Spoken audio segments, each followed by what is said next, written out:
A truck was actually coming from Ring Road. It missed a step. So as it was trying to gather itself, it fell.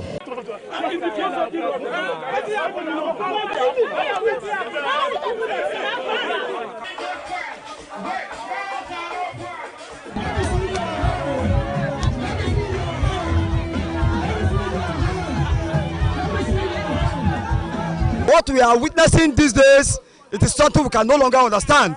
They should stop telling us and promising us all those promises are fake, giving us this set of promises are fake. We don't want it anymore.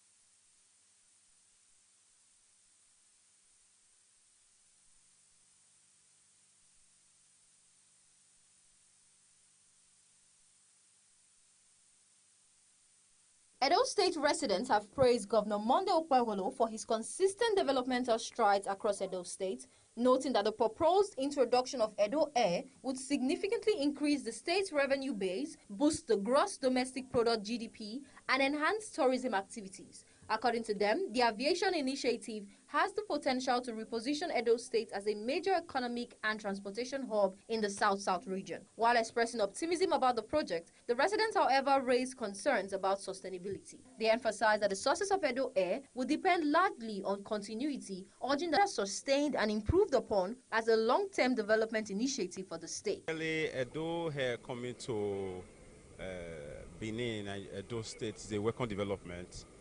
To bring development to the state, it will increase revenue, it will increase the GDP of the state. But our challenge is the sustainers of it. So if they can sustain it, policy are in place to make it sustainable, is a welcome development by me. The challenge over time has been sustenance of government policies. So we are going to, there should be a law where good policy that can, develop the nation should be strengthened. So a government can come today, I like Edo line, and next government will say, I don't like Edo line. So at the end of the day, the infrastructure and the investment put in place will be destroyed. Drawing comparisons with other states, the residents noted that if Akwa Ibom and Enugu states could successfully operate state-owned airlines, then Edo State is well positioned to do the same. They described the Edo Air project as a legacy initiative for Governor Monday Okpebholo, stressing that it would boost the aviation sector in the state and create employment opportunities for Edo-lites. The residents further commended the governor for his visionary leadership, citing ongoing road construction projects aimed at linking rural and urban communities across the state. They added that Edo Air, if launched, would also provide employment opportunities for youth studying aerospace engineering and other aviation-related disciplines, enabling them to work and build their careers within the state rather than seeking opportunities elsewhere. Yeah, I think it's a part on the right direction. Others, Akwa Ibom, if Akwa Ibom could have oil-producing state, they have Ibom Air. Enugu State they have an airline also. So what's wrong with Edo State having one? So I think it's a very, very good thing for Mr. Governor to think in that direction. At least, it will boost the aviation sector in the state. A lot of Edo-lites will be employed in the airline. So it's a good direction.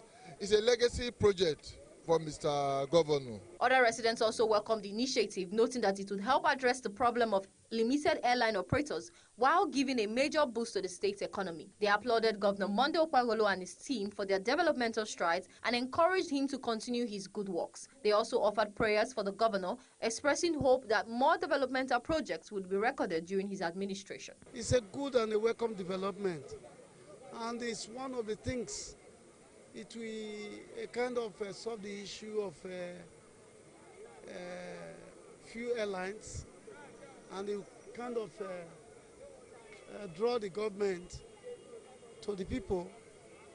There are people who want it, and the government handling it to be affordable, and not only that, it will be accessible, and it will aid means of movement, and it will enhance the business world. It is a big boost to the economy of the state.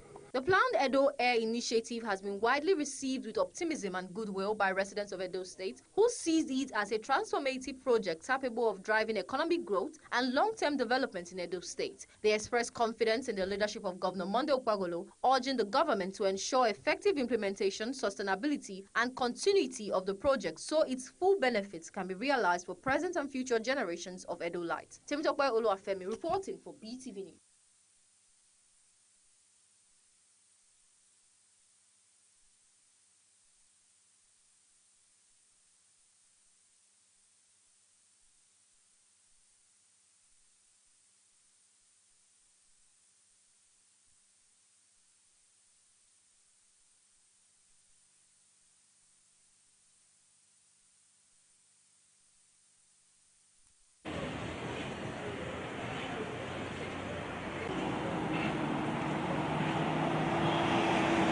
4 pump prices has witnessed an upward adjustment across several parts of Benin City, prompting concern over the potential impact on transportation costs and daily economic activities. Field checks conducted by BTV News revealed that pump prices have surged from 799 naira to 850 naira per litre at many independent fuel stations. However, NNPC retail outlets have maintained a lower pump price of 795 naira per litre, resulting in increased patronage at those stations characterized by long queues.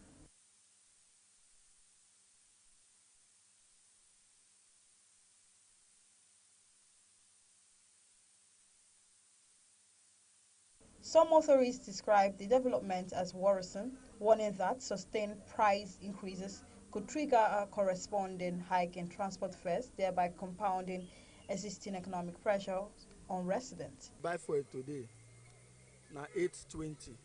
We buy yesterday, last week 7 something, but now 820. You understand? So as the fuel they increase now, they still affect us. You understand? Because the trip, the fuel will take they go one trip, nobody will take go 2 3. Take go again, it will increase. So it affects us. If it pass like this, now we increase our transport. Now citizens could see the sufferer. It looks somehow to the citizen of Nigeria. If you can see now, and some used to say 800, some say 790, and those are now the transports. They affect the citizen. We see the entire motor. One motorist noted that commercial drivers may be left with no option but to adjust fares if the situation persists, as operational cost continues to rise. As they high, when you buy like 10,000 fuel, maybe at least use and go like 4 trip. Then if the price increase, if you use that 10,000 now, go down 4 trip again. IS 2.5 trip. So you get high will be where the price will be the same. You must still increase them in order for you to gain more profit. The latest increase adds to broader concerns surrounding fuel price volatility and its ripple effect on household spending and general economic stability. Residents are appealing to regulatory authorities and relevant stakeholders to intervene in order to restore price stability and mitigate the potential impact on commuters. Favor Kolawole reporting for BTV News.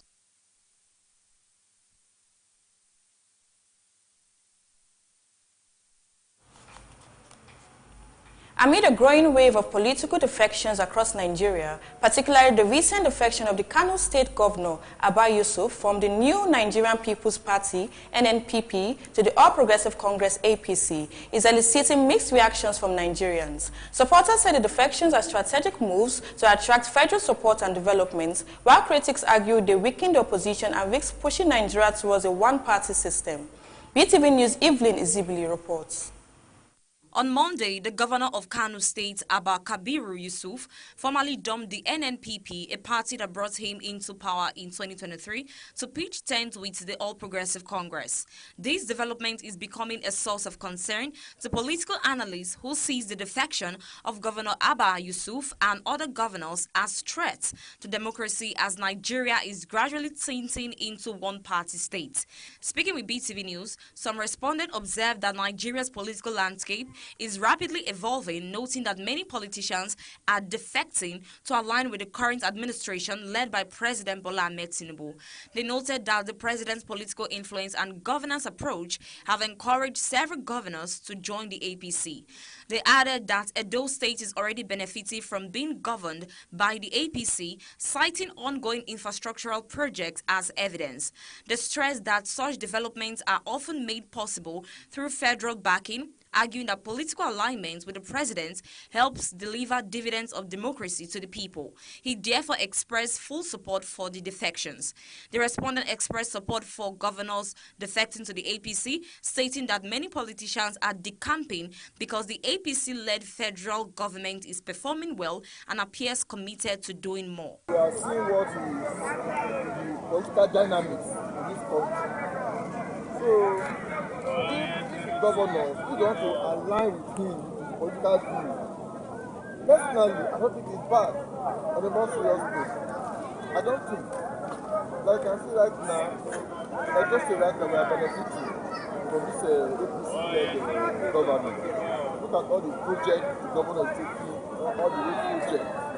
Not only that, also soon we are expecting a Edo airline.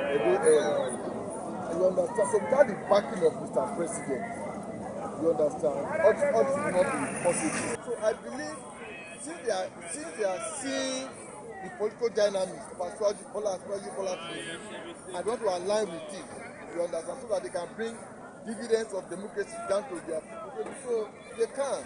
However, not all respondents shared this view. Another resident described the growing wave of defections as unhealthy for Nigeria's democracy, warning that it could lead to the emergence of a one-party state. Reacting specifically to the Kano State governor's defection, he alleged that such decisions are largely driven by personal interest rather than national consideration, cautioning that the trend could undermine democratic balance and accountability. Similarly, another respondent described the defection as a similar feature of Nigerians' politics, noting that politicians often switch parties based on personal or strategic interests. He emphasized that defection alone does not guarantee development, stressing that changing political parties does not automatically translate into national progress. Another respondent, however, maintained that the defections are largely motivated by self-interest.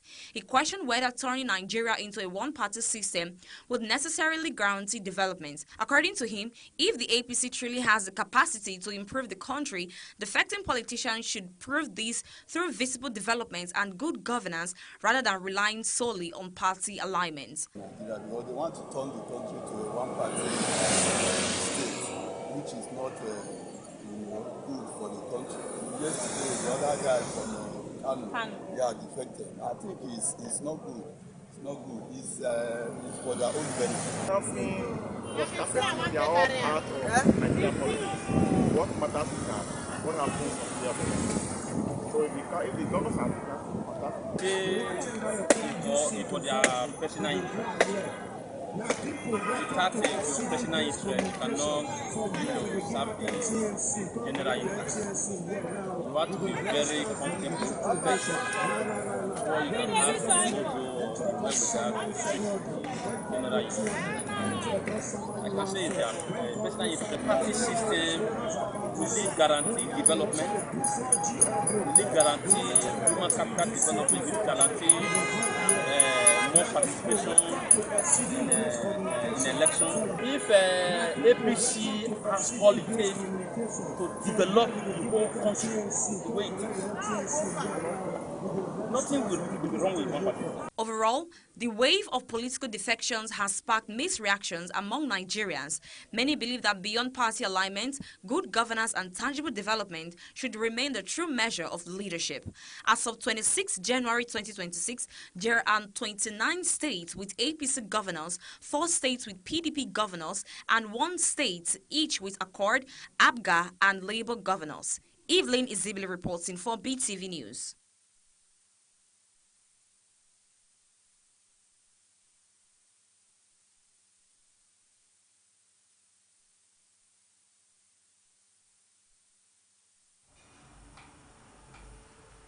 Executives of the All Progressive Congress, APC, in Esan Northeast local government area have nominated Prince Lucky Arebu as their candidate to represent Esan Northeast Constituency 2 at the Edo State House of Assembly in the forthcoming 2027 general elections. The leaders also passed a resounding vote of confidence in the Executive Governor of Edo State, Senator Mondo Pebolo. Beetv News Best Orator has details.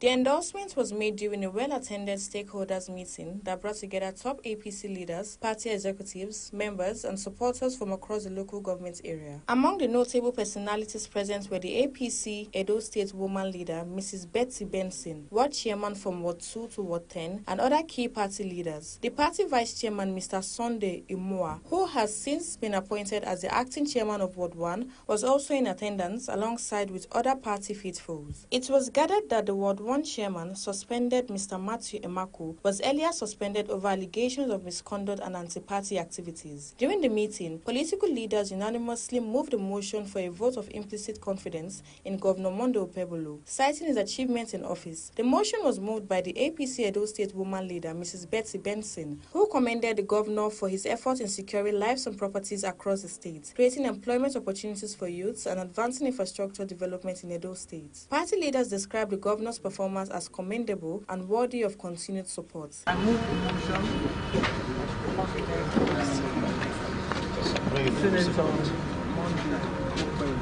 Our government. I hereby second the motion moved by our state woman leader on the confidence passed on our dear amiable governor, Senator Monday. They also adopted Prince Lucky Arebu as the party's candidate to represent Esan Northeast Constituency 2 at the Edo State House of Assembly, and Honorable Sunday Iyuha as their candidate for local government chairman, Esan Northeast local government area.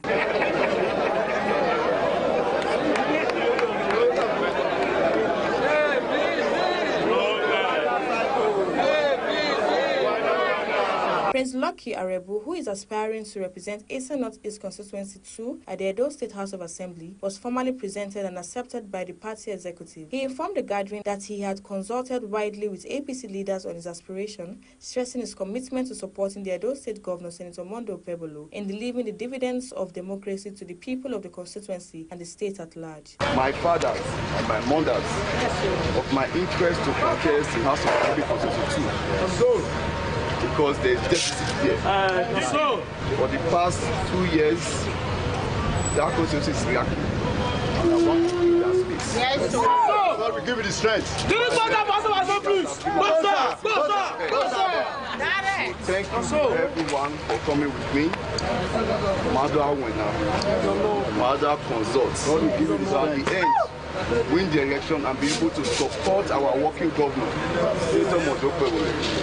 Addressing party members and supporters who turned out in large numbers, Prince Arebu stated that his decision to seek election was driven by the need to address what he described as a leadership gap in Esan Northeast Constituency 2 over the past 2 years. He expressed his determination to fill the void through effective representation and people-oriented legislation. Prince Arebu also appreciated the APC leaders for their blessings and endorsements. He called on party members to remain united and steadfast in their commitment to the APC, assuring them of his readiness to work closely with Governor Mondo Pebolo to further advance development and good governance in Edo State. I came to inform my leaders today of my aspiration to contest for House of Assembly, Edo State House of Assembly Constituency 2. Over the years, we've done things in ways we should not have done.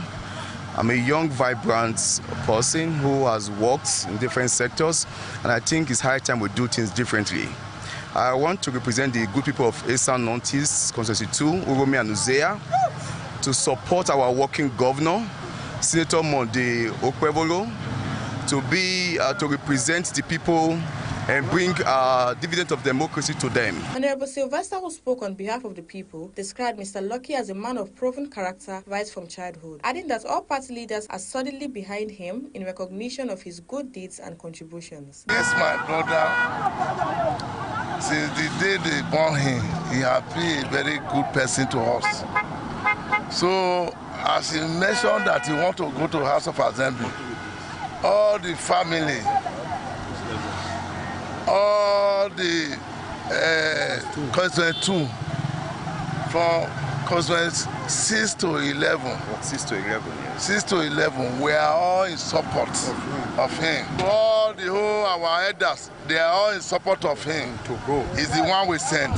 The meeting ended on a note of unity and renewed commitment by APC members to ensure victory for the party in the future election. Zainab Mohammed reporting for Beetv News.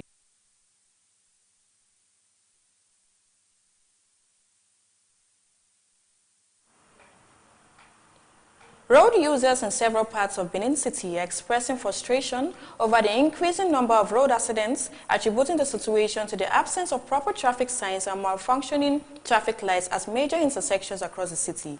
Beetv News' Shadrach Daniel reports that the situation has continued to pose serious risks to motorists, pedestrians and commuters, especially during peak hours. The report is presented by Temitope Oluwafemi. Observations at key intersections, including Ring Road, Sapler Road, and Uselu Junction, reveal that several traffic lights are either non-functional or completely absent, forcing motorists to navigate busy crossings without clear direction. In addition, the lack of visible road signs, such as stop signs, speed limits, and lane markings, have created confusion for both drivers and pedestrians. Motorists who spoke to Beetv News said that during peak periods, the absence of functional traffic lights and road signs often lead to gridlock, near collisions and traffic chaos at roundabouts and major intersections, particularly along Ring Road and other major routes into the city center. They explained that without effective traffic control systems, drivers are forced to guess the right way, increasing the risk of accidents. The issue of traffic light, although it has come to normal levels, we are still expecting more from the government to help the masses. Because some of the drivers and some will not be aware that the light is off. We just want the government to improve. And if the needful is done by the government, I think we the citizens will put everything out and we keep on maintaining government facilities so that never for we to get the government. A commuter who spoke to Beetv News lamented that several traffic lights at major junctions have remained faulty for a long time, appealing to the Edo State government to install functional traffic lights and road signs across the city to reduce the growing rate of accidents.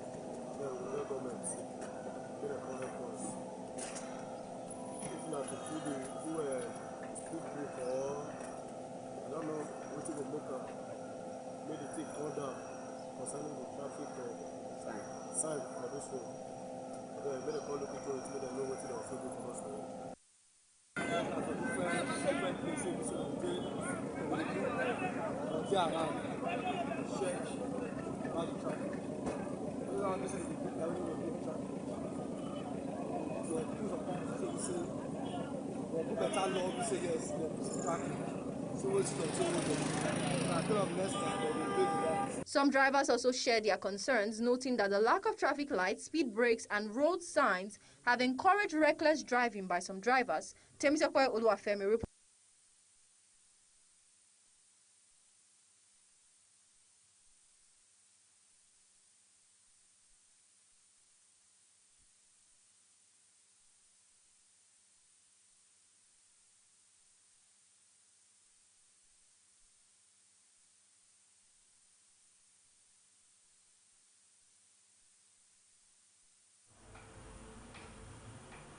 The chairman of Oredo Local Government Council, Honorable Engineer Gabriel Uduseri, has expressed deep shock over the death of Mr. Amos Osaige, chairman of the All Progressive Congress APC Oredo Ward 5, describing his passing as a painful loss to the party and the entire local government. In a condolence message, Honorable Uduseri said the late Mr. Osaige was a dedicated party man, a committed grassroots mobilizer, and a dependable leader who served the APC with loyalty, humility, and unwavering passion. He noted that the deceased played played a key role in strengthening party unity and promoting peace and development at the grassroots level. The Oredo local government chairman stated that the late APC ward chairman was a reliable ally whose contributions to party growth would not be forgotten. He extended his heartfelt condolences to the family of the deceased, members and executives of APC Oredo Ward 5, and all those impacted by his life and service. Honorable Dosari prayed for God to grant the soul of the departed eternal rest and give his family the strength to bear the irreparable loss.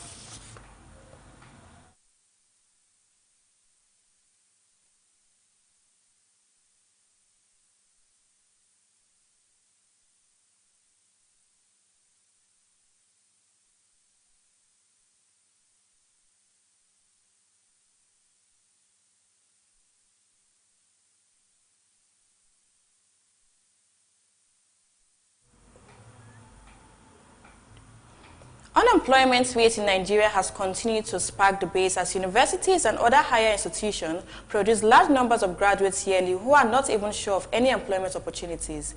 Beetv News' Kate Ohodiho spoke with some concerned Nigerians about the issues. The report is presented by Evelyn Zibili.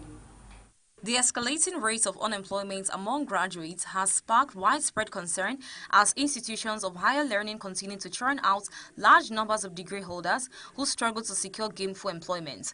In a series of interviews, respondents emphasized that the sheer volume of graduates entering the labor market annually has far outspaced the government capacity to provide civil service jobs.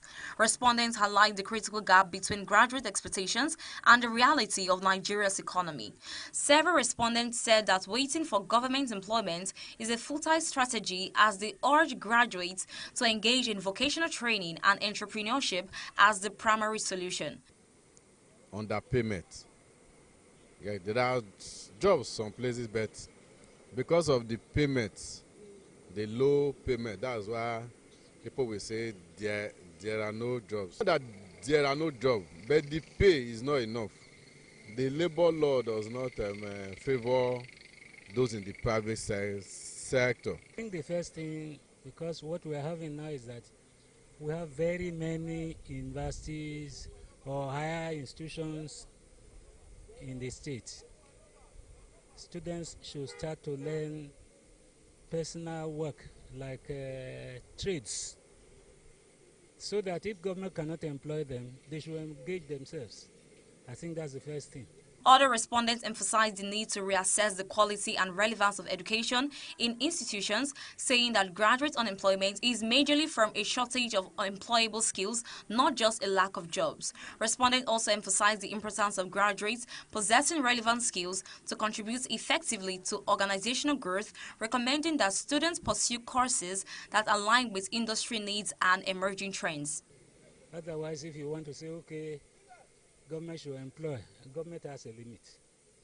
And in most cases, I'm not aware of any government that is interested in employment as they are interested in what they call capital projects. Parents should endeavor before their children gain admission. They should make sure they engage them in skilled job. And besides that, many students should also learn skill while in school. There are many skills. You can be a plumber, you can be a barber, you can be a welder, you can be whatever skill you want to choose to, but just have a skill. First thing is to think of what can you do or what is your interest. It's not about going to study. You have some students now, they will say, they give me French. It's not university that give you what to study. It is you that determine what you want to study. So because some parents don't really know, hey, my son is in the university, what is he studying? They mention some courses. Now ask, what can you do after that course? To prioritize acquiring relevant skills and knowledge, focusing on practical expertise that enhances employability and entrepreneurial capabilities. Evelyn Zibili reporting for Beetv News.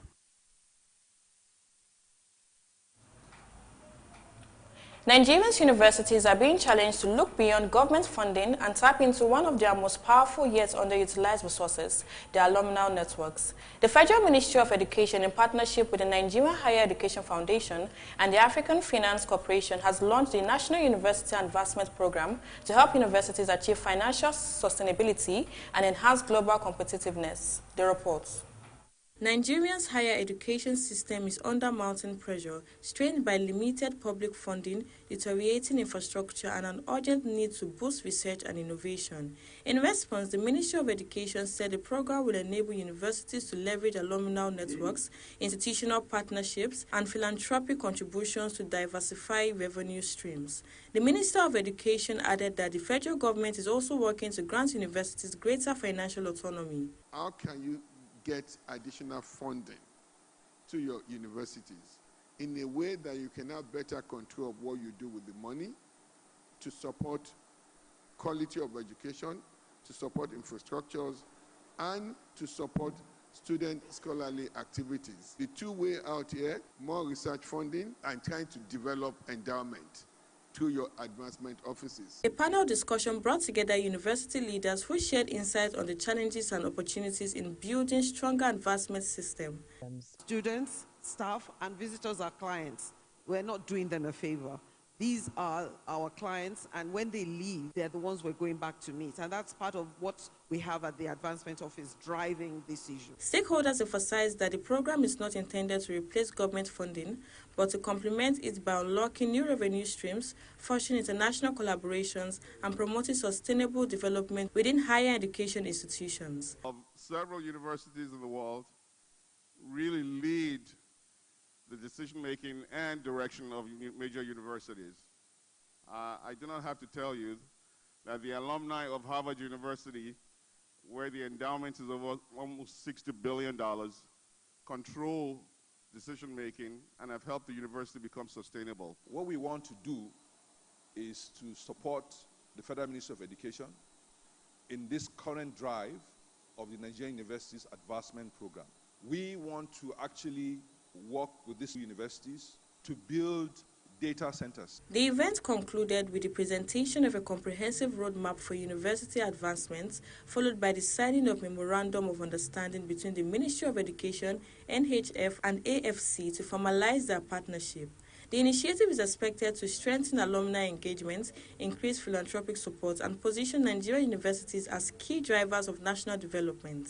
Zainab Mohammed reporting for Beetv News.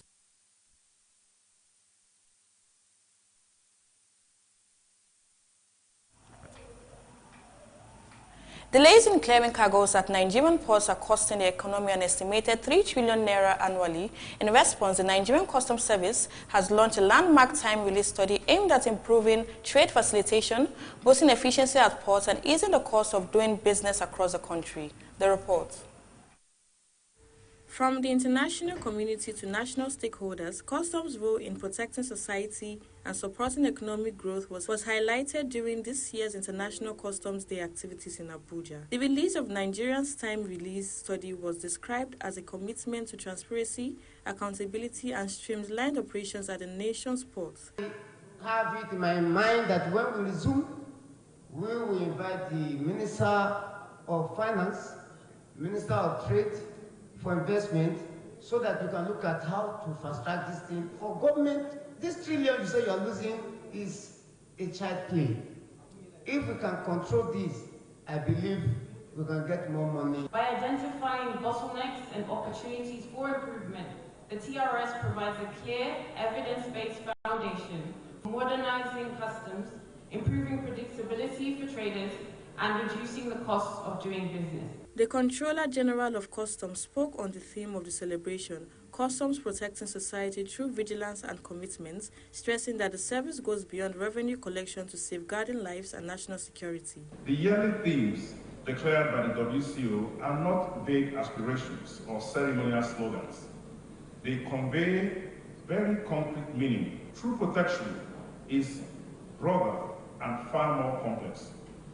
It involves intercepting narcotics, blocking counterfeit medicines that will harm patients, seizing hazardous environmental materials. The Minister of State for Finance also emphasized the critical importance of efficient customs processes in stimulating trade and economic growth. The success of the TRS and indeed customs reform will depend on sustained collaboration among government agencies. Highlights of the event included the presentation of WCO certificates of merit to officers and partners for outstanding service, and the unveiling of the study, which revealed, among other findings, that it currently takes an average of 44 minutes to clear a single goods. Custom authorities said the study will serve as a roadmap for improving operational efficiency, reducing cargo delays, and lowering the cost of doing business in Nigeria. Zainab Mohammed reporting for Beetv News.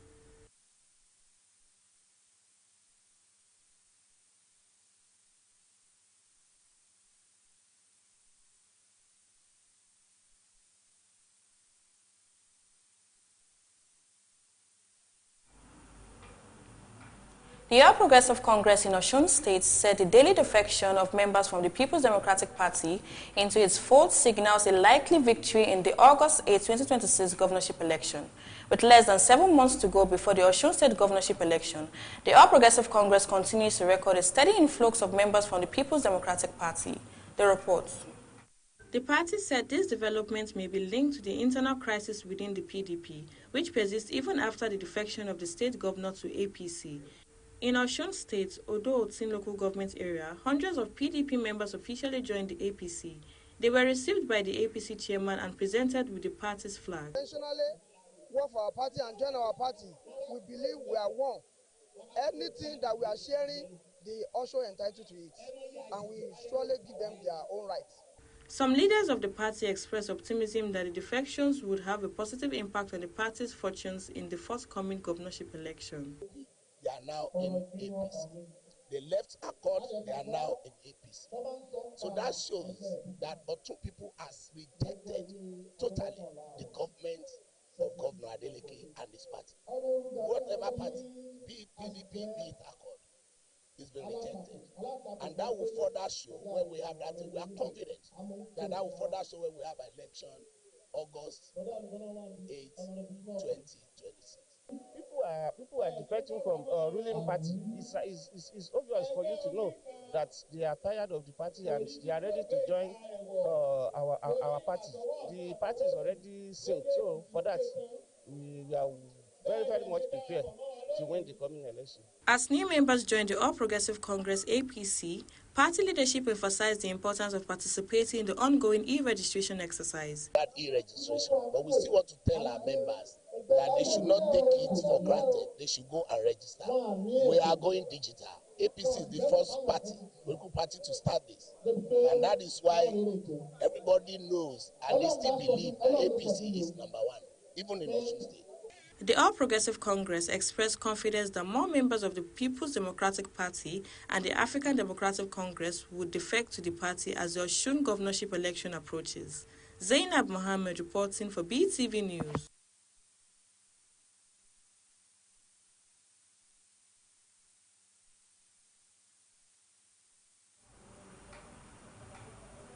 We'll be going on a short break. Do well to stay with us. After 5 years of standing the test of time in the hospitality business, Lovely Inn Hotel and Apartment presents Lovely Inn Hotel and Apartment 5 years anniversary with 25 Edo Bigger stars. Featuring J-Tunes Osarimore, Famous Akaba, AG Smile Mufasa, Jackie Sula, Prince Sula Usula, Isoke Ohehe, Sir Peter the Rocco Waifu Jr., Big Sula, Osayan Omaesewi, DJ Ote Brown, MC Godsend, MC Prince Boy, MC Oviakbo, Osamui Ole Morocco, Minister of Enjoyment, Ex-Baba, Buju King, Hype Galloway, DJ Express, DJ Easy Wise, DJ CK, Fela Jr., Young Messiah, Old Coconut, Mr. Collins, and many more. Date Saturday, January 31st, 2026. Time 6 p.m. till dawn. After party at Samota Mini Club. Same venue. Gate pass free of charge. For table reservations, call +447 4666 95293 or +234 810 815 1450. Venue Lovely Inn Hotel and Apartment, 11 Prince Alexander Ogun Road, beside Sazi Filling Station, before Winners Chapel, after Ajib, Sapele Road, Benin City. Or use your Google Map. Maximum security guaranteed.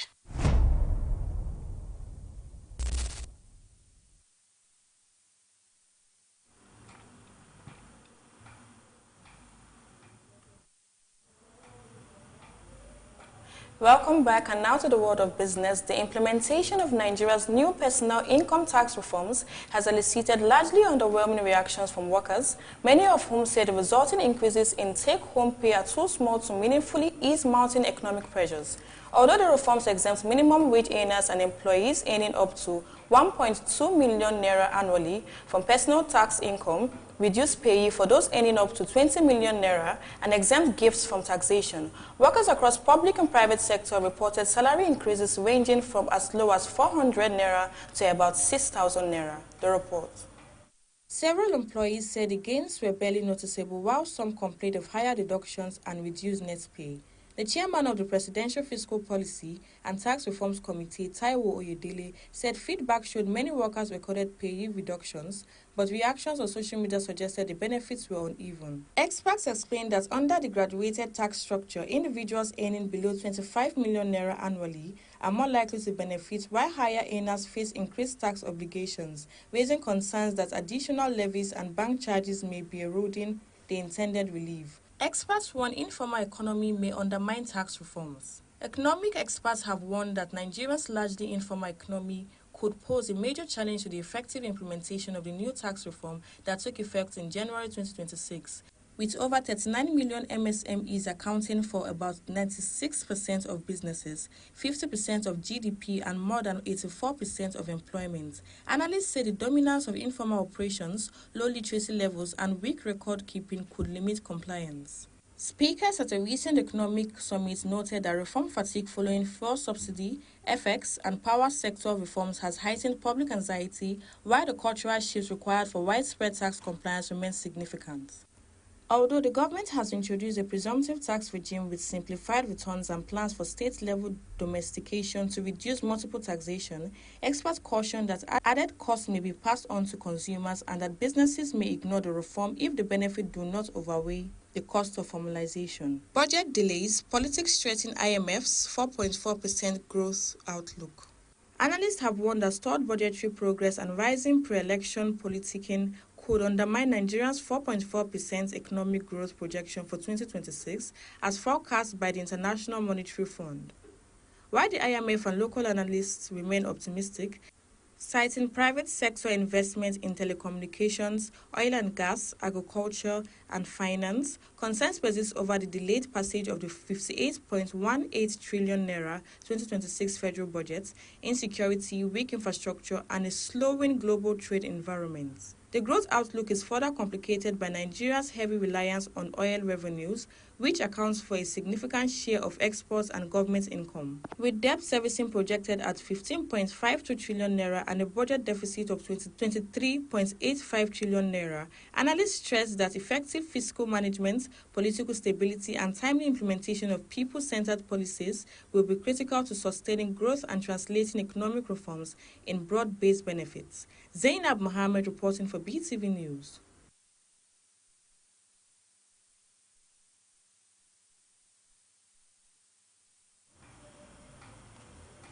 Nollywood actor Gideon Okeke has criticized the Nigerian entertainment industry for what he described as a continued neglect of the film sector. Despite the global success and recognition enjoyed by Afrobeat stars, in a video shared on his Instagram page, Okeke questioned why musicians are widely celebrated while actors, filmmakers, and producers rarely receive similar acknowledgement or endorsements. The report. Speaking during a recent live stream, Kataife recounted how Davido joined his live session and significantly boosted his visibility and career momentum. He described Davido as a genuine supporter and a legend who is always willing to uplift others in the entertainment industry. In contrast, Kataife lamented that Wizkid did not acknowledge him despite the fact that he once released a song dedicated to the singer, which went on to achieve major success. He noted that while Wizkid did not respond to him, the singer found time to engage with Seun Kuti, a situation he found disappointing. Nollywood actress Angela Okorie has stirred fresh drama after calling out her colleague Rosie over a post she shared following Olakule Church's reconciliation with his ex-wife Tonto Dike. Recalling that Tonto Dike shocked many over the weekend after publicly extending an olive branch to Churchill's, revealing that after 10 years of broken communication, bitterness and pain, God finally stepped in to bring peace. Shortly after Tonto's statement, Rosie, who is now married to Churchill, shared a photo of herself on social media, boldly declaring herself the queen of all queens. The post immediately triggered massive backlash online. Footballer Bassi, estranged father, has resurfaced faced with another emotional appeal 2 years after first speaking publicly about being cut off from his children, saying he is still holding on to hope for reconciliation and he is now dying in silence. The man, of native of Ihiala, local government area of Anambra State, explained that his first three sons, Elvis Ugelumba, Matthew Ugelumba, and Calvin were born in Italy, while his youngest, Michael, was born in Ireland. He said his family briefly lived together in London before marital problem led to their separation. And that's it on the entertainment news. Evelyn is reporting for BTV News.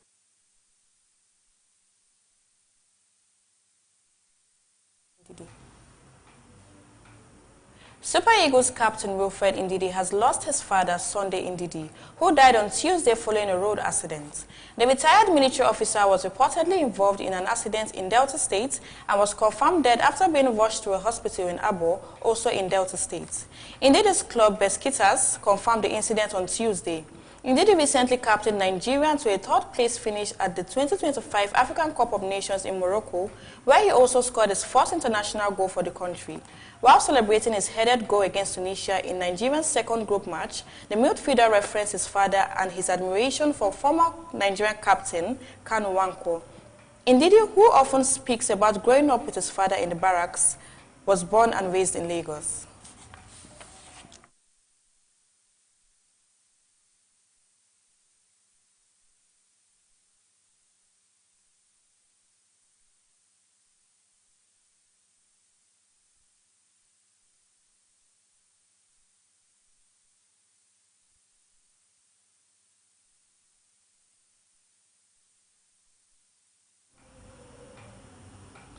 Thank you for staying with us on BTV Major News at 6. My name remains Zainab Mohammed.